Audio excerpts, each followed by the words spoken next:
ప్రధానంగా ఇక్కడ ఉండే కార్యకర్తలకు నా సూచన, నాయకుల ఎన్నికలు అయిపోయినాయి, రాబోయేటి పార్టీ కోసం జెండా మోసిన కార్యకర్తల ఎన్నికలు, ఎంబడే స్థానిక సంస్థల ఎన్నికలు ఉన్నాయి.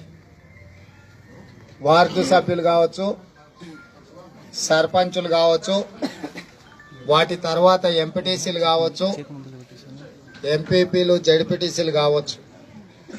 ఇవన్నీ నిరంతరం పార్టీ కోసం పనిచేసిన కార్యకర్తలకు సంబంధించిన ఎన్నికలు. ఈ ఎన్నికలలో ప్రతి వార్డులో, ప్రతి గ్రామంలో, ప్రతి మండలంలో కాంగ్రెస్ పార్టీ జెండాను ఎగిరేసి పార్టీ కోసం పనిచేసిన కార్యకర్తలను గెలిపించుకుందామని చెప్పి సందర్భంగా. అయితే ఎన్నికలలో నెగ్గాలంటే మొన్న చాలా గ్రామాలలో కాంగ్రెస్ పార్టీ సానుభూతి పరులై కాంగ్రెస్ పార్టీ నాయకుల యొక్క ఓట్లను ప్రభుత్వం కుట్రపూరితంగా తొలగించింది. భార్యకుంటే భర్తకు తీసేసిండ్రు, తండ్రికుంటే కొడుకు తీసేసిండ్రు, తల్లికుంటే బిడ్డకు తీసేసిండ్రు, అత్తకుంటే కోడలకు తీసేసిండ్రు, లేదా మొత్తం కుటుంబాన్ని అన్ని కూడా ఓట్లు తొలగించడం జరిగింది. ఒక్క కోస్గిలోనే దాదాపుగా 2,500,000 ఓట్లు కాంగ్రెస్ పార్టీకి ఓట్లు వేసే వాళ్ళకి తొలగించారు. కొడంగల్ ఊర్లో కూడా దాదాపుగా 1,500 ఓట్లు తొలగించడం జరిగింది. ప్రతి బూత్లో ఒక పద్ధతి ప్రకారం 50 నుంచి 150 ఓట్లు మనకు పడే వాళ్ళని తొలగించడం ద్వారా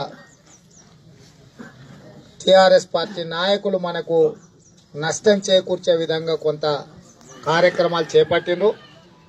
ఈసారి అలాంటి తప్పు జరగకూడదంటే ప్రతి బూత్లో అక్కడ ఉండే మన పార్టీ క్రియాశీలక సభ్యులు ఓటర్ లిస్టు ముందల పెట్టుకొని ఎవరెవరి ఓట్లు తొలగించిండ్రో తిరిగి ఆ ఓటర్లను అందరినీ కూడా నమోదు చేయించే ప్రక్రియ తక్షణమే చేపట్టాలి.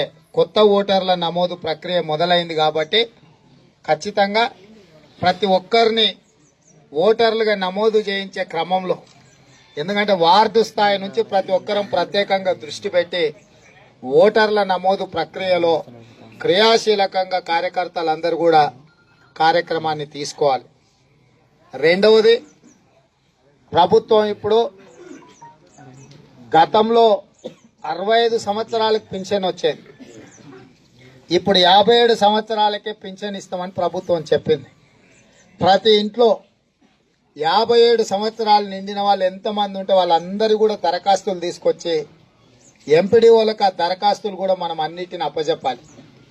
పేదవాళ్ళు ఎంపీడీఓ ఆఫీసులకు రావడానికి కష్టమవుతుంది, మరీ ముఖ్యంగా ఆడపడుచులకు మరింత ఇబ్బంది అయింది. కాబట్టి యువకులు, కాంగ్రెస్ పార్టీ కార్యకర్తలు ఓటర్ లిస్టు ముందల పెట్టుకొని వాళ్ళ వివరాలు చూసి 57 సంవత్సరాలు నిండిన ప్రతి ఒక్కరిని లిస్టు రాసుకొని వాళ్ళ ఆధార్ కార్డు లేకపోతే వాళ్ళ వివరాలు సేకరించి వాళ్ళ ఓటర్ ఐడిని తీసుకొచ్చి ప్రతి ఒక్కరిని ఎంపీడీఓ ఆఫీసులలో మనం అందరం కూడా వాళ్లకు పెన్షన్ వచ్చే విధంగా ఇవాళ వాళ్ళ పేర్లన్నీ కూడా నమోదు చేయించాలి. ఎందుకంటే ప్రజలకు చేరువ అవడానికి, వాళ్ళ సమస్యలు పరిష్కరించినప్పుడే మనం వాళ్లకు దగ్గర అవుతాం. వాళ్ళ సమస్యల పట్ల వాళ్ళు తిరగకుండా వాళ్ళ సహాయాన్ని అందించినప్పుడే వాటిలలో మనకు వాళ్ళ మద్దతు ఉంటుంది.